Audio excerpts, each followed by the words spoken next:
cueillait les fruits de la table chaque veille de Shabbat pour montrer que la nourriture céleste provient de cette table. Et grâce à ce pain que les prêtres recueillaient, toute la nourriture qu'ils mangeaient et buvaient était bénie, de sorte que le mauvais penchant ne pouvait pas les accuser, car le mauvais penchant n'est présent qu'au milieu du manger et du boire. C'est ce qu'on entend par « de peur que je ne sois rassasié et ne te renie ». Michelet 32.9.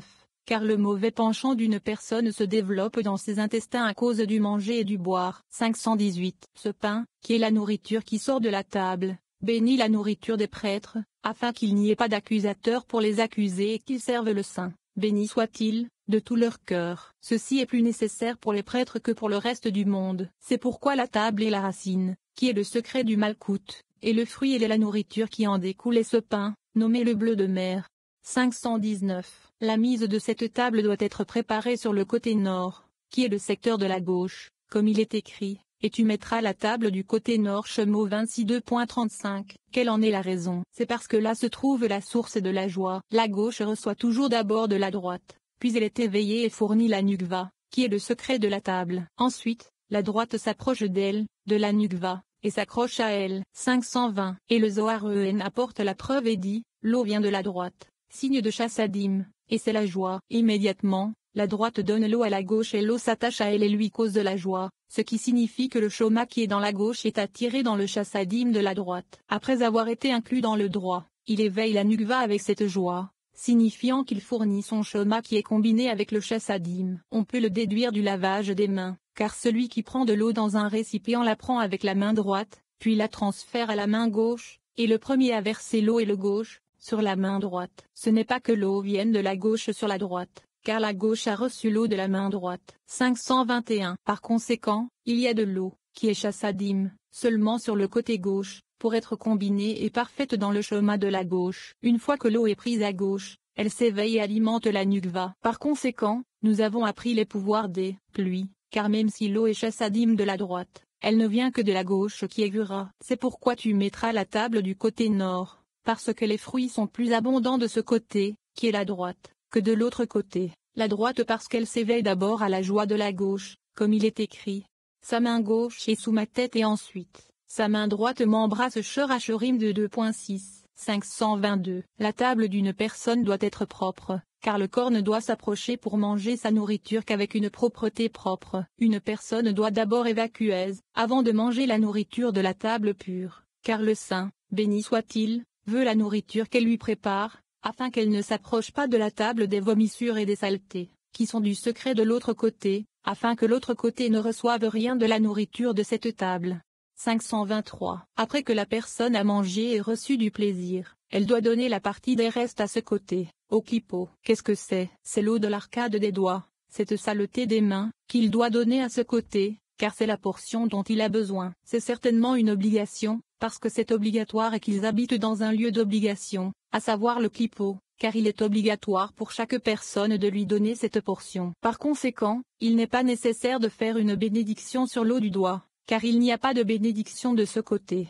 524. Par conséquent, une personne doit faire trop attention à ne pas donner la nourriture qui est sur sa table à ce vomi immonde, et d'autant plus que ses intestins doivent être propres. Bien sûr, cela est bon pour la santé et le bien-être de son corps. Par conséquent, la table doit être mangée dans la pureté, comme nous l'avons appris. 525. Cette table est dressée dans le temple, pour qu'il y ait de la nourriture dessus et pour qu'on puisse en sortir, et elle ne doit pas être vide, même un seul instant. L'autre table, de l'autre côté, est la table du vide, et on ne doit pas lui donner une place dans un lieu saint. Par conséquent, la table du temple ne doit pas rester sans nourriture même un seul instant et il ne doit pas y avoir de place défectueuse, car la bénédiction d'en haut n'est pas présente dans un endroit qui est défectueux et manque. C'est la table qui est devant le saint, béni soit-il, et la table que la personne bénit devant le saint, béni soit-il, ne doit pas non plus être vide, car il n'y a pas de bénédiction dans un endroit vide. 526. Il y a 12 pains qui sont sur la table du saint, béni soit-il, qui est malcoute. Nous avons établi le secret du pain, qui est le secret du visage, c'est-à-dire les 12 faces qui se trouvent dans Zahir Ampin, qui sont Zed et Gura, Tiferet et Malkout, qui sont les 4 faces des créations vivantes, la face du lion, la face du bœuf, la face de l'aigle, la face de l'homme. Chacun d'entre eux est composé de 3 visages, à savoir le lion, le bœuf et l'aigle, et ils forment 12 visages. C'est pourquoi on les appelle le pain de la face, car la nourriture et la subsistance du monde, qui est le Malkout, proviennent de ces faces suprêmes de Zahir-Anpin. Par conséquent, ce pain est la partie intérieure de tout ce qui est la nourriture du Malkout, et il se trouve dans le secret céleste de Zahir-Anpin, comme il se doit. 527. Le pinch, li, visage, qui était dans le temple est la nourriture de ces visages qui sont dans le Malkout, ce qui signifie qu'il est tiré de la nourriture qu'elle reçoit des 12 visages de Zahir-Anpin. Comme mentionné ci-dessus, la nourriture et la subsistance qui émergent dans le monde, viennent d'eux et se trouvent sur cette table qui est dans le temple. Cette table, qui est Malkout, reçoit la nourriture et la subsistance de ces visages suprêmes, les 12 visages de Zahir-Anpin, et c'est Malkout qui tire la nourriture et la subsistance de ces visages internes de Zahir-Anpin. La nourriture qu'elle extrait est le pain qui a été mentionné, qui était dans le temple.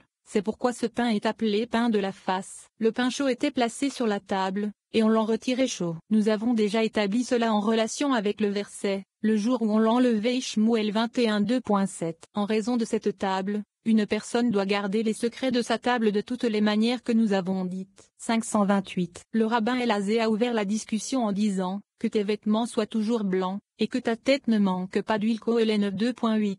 Ce passage a été établi et nous l'avons appris. Le Saint, béni soit-il, a créé l'homme avec le secret de la sagesse et l'a fait avec un grand savoir-faire. Il lui a insufflé l'âme de la vie, afin qu'il connaisse et contemple les mystères de la sagesse et connaisse la gloire de son maître, comme il est écrit, tout homme appelé par mon nom, car je l'ai créé pour ma gloire, je l'ai formé, je l'ai fait. Yeshaïa 43:2.7. Car je l'ai créé pour ma gloire est précis, et j'ai appris ce secret, car je l'ai créé pour ma gloire. La gloire d'en bas, qui est le secret du saint trône, à savoir Malkout, a été construite en haut seulement par les travaux des gens de ce monde. 529. Lorsque les gens sont justes et pieux et qu'ils savent comment faire des corrections pour l'intérêt de la glorie, qui est Malkout, comme mentionné ci-dessus, il est écrit, car je l'ai créé pour ma gloire, c'est-à-dire pour cette gloire qui est la mienne, afin qu'ils l'établissent avec des piliers solides, qui sont des jded, des gluras et des tiferet, et qu'ils l'ornent d'ornements et de parures d'en bas, c'est-à-dire qu'ils élèveront Maïnuk 20, les eaux féminines, d'en bas pour attirer en elles les mochines qu'on appelle ornements, afin que ma gloire soit élevée par le mérite des justes qui sont sur la terre. 530. Par conséquent, je l'ai créé semblable à la gloire céleste, qui est Bina qui est de nouveau devenu Shoma, car ce Shoma est appelé 32 chemins de Shoma et de Glorieb. Kavod, numériquement EN 32. Ces ornements sont en lui, car il a Bria, en création, sur le côté gauche, signifiant la colonne gauche de Bina, de laquelle est tiré Shoma. Puisque l'homme est sur la terre et qu'il doit amender ma gloire, c'est Malkout, j'ai fait en lui les récipients pour la gloire céleste, c'est Bina, car il y a aussi dans l'homme la création. Par conséquent, je l'ai créé et c'est l'aspect Neshama. 531. Cette gloire céleste, qui est Bina, contient Yetzira, formation, qui est la lumière de Tchassadim, et l'aspect de Rua qui est tiré de la colonne droite de Bina. C'est pourquoi je l'ai formé et j'ai placé cet aspect dans l'homme, afin qu'il soit sur terre à l'image de la gloire céleste, qui est Bina. Cette gloire céleste a en Elazia, qui est Malkout et l'aspect de Nfezj. Il est aussi écrit de l'homme, je l'ai fait, afin qu'il soit à l'image de cette gloire céleste qui perfectionne et bénit la gloire inférieure, qui est le Malkout. 532. Comment savons-nous qu'au sein de la gloire céleste, qui est Bina, il y a ces trois, Bria, Yetzira et Azia. Il est écrit, je forme la lumière, et je crée les ténèbres. Je fais la paix. Yeshaïa 45:2.7. Je forme la lumière fait référence à Yetzira et crée les ténèbres fait référence à Bria. Puisque c'est le côté gauche de Bina, comme mentionné, il contient l'obscurité avant de rejoindre la colonne de droite. Je fais la paix se réfère à Azia, et c'est la gloire supérieure, qui prépare et bénit et fournit tous les besoins de la gloire inférieure, qui est Malkout. 533. De même, il a créé l'homme sur terre, qui est semblable à cette gloire céleste, afin qu'il arrange cette gloire, qui est Malkout, de façon à ce qu'elle soit combinée de tous les côtés. La gloire céleste a en elle ces trois, Bria, Yetzira et Azia, et l'homme d'en bas a en lui ces trois, Bria, Yetzira et Azia. De cette façon, cette gloire, Malkout, sera composée d'en haut et d'en bas, c'est-à-dire de Bina et de l'homme, pour être parfaite de tous côtés. Heureuse est la personne qui mérite par ses actions d'être ainsi. 534. À ce sujet, il est écrit, que tes vêtements soient toujours blancs, et que ta tête ne manque pas d'huile. Koheleth 2.8. Tout comme la gloire céleste n'est pas retenue de l'huile sainte de l'onction, qui est le secret du flux d'Abba qui est destiné au monde à venir, qui est Bina, ainsi en est-il de l'homme, dont les actions sont constamment blanchies. Cette huile d'onction ne lui sera jamais refusée. qui est le flux d'Abba. 535. Comment quelqu'un peut-il mériter de se délecter sur sa table de ce délice céleste de l'Éden, qui est la bonté d'Abba? C'est comme s'il donnait du plaisir sur sa table aux âmes des pauvres, comme il est écrit, et satisfait l'âme affligée. Yeshaïa 58 2.10. Ensuite, il est écrit, alors, tu te délecteras en Hachem. Ibidem 14, car le Saint, béni soit-il, le rassasie de tous ces délices de l'huile d'onction sainte céleste qui coule, et il est attiré constamment vers cette gloire céleste, comme il est écrit, et satisfait l'âme affligée, qui est vide, alors, tu te délecteras en Hachem. 48. C'est le moment d'agir pour Hachem. Rabbi Ozi et Rabbi Shia sont en train de voyager sur la route lorsque Rabbi Shia déclare, c'est le moment d'agir pour le Créateur. Ils ont annulé ta Torah, ce qui signifie que tant que les gens sont occupés par la Torah, tout va bien dans le ciel et sur la terre. Cependant, s'ils négligent la Torah,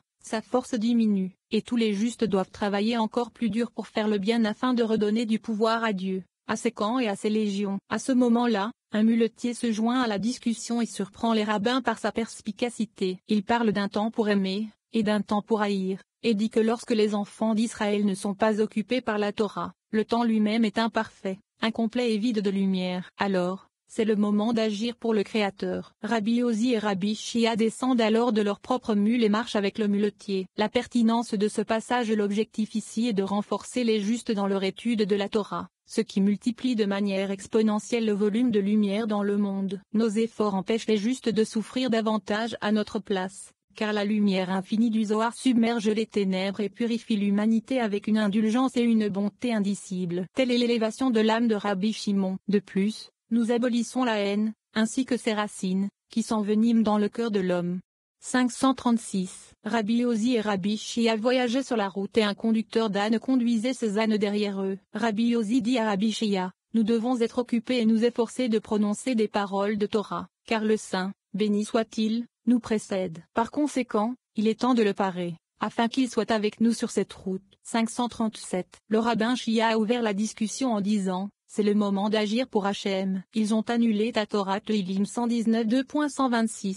Les amis ont établi ce verset. C'est le moment d'agir pour Hachem signifie que, tant que la Torah existe dans le monde et que les gens s'en occupent, le Saint, béni soit-il, se réjouit pour ainsi dire des œuvres de ses mains et se réjouit de tous les mondes. Et le ciel et la terre restent intacts. De plus, le Saint, béni soit-il, réunit toute sa cour et leur dit, voyez la nation sainte que j'ai sur terre, que la Torah est couronnée car elle leur est due. Voyez les œuvres de mes mains, que vous avez dit d'elle. Qu'est-ce que l'homme, pour que tu te souviennes de lui? Tehillim 8. 5. Lorsqu'ils voient la joie de leur maître avec son peuple, ils disent immédiatement, et quelle nation sur la terre est comme ton peuple, comme Israël? Shmuel 7h23. 538. Lorsque les enfants d'Israël négligeant la Torah, sa force diminue pour ainsi dire, comme il est écrit, du rocher qui vous a engendré, vous êtes insouciants. Devarim 32 2.18. Puis il est écrit, et toute l'armée des cieux se tenait debout, comme il le leur a dit, qui entrera dans Achav. Divrei 18 2.18-19.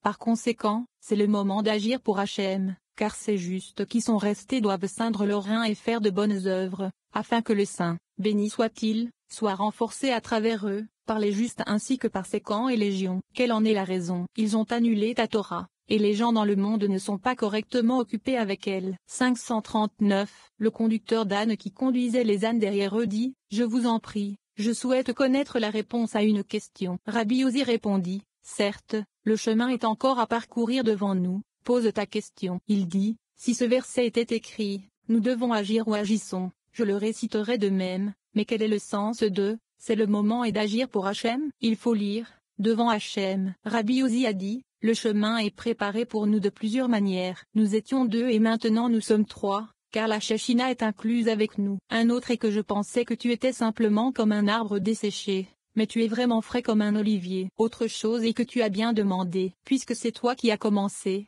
parle. 540. Il a ouvert la discussion en disant, c'est le moment d'agir pour Hachem. Ils ont annulé ta Torah. Un temps pour agir pour Hachem signifie qu'il y a un temps pour aimer, et un temps pour haïr. Qohélet 3 2.8. Le temps fait référence à ce qui précède, car le temps est le secret de la foi. Particulier, le malkout qui est appelé temps. Il est appelé un temps de bonne volonté, ce qui signifie qu'une personne est obligée d'aimer Hachem en permanence, comme il est écrit, et tu aimeras Hachem ton Elohim. Devarim 6 2.5. Et donc, Un temps de bienveillance est le temps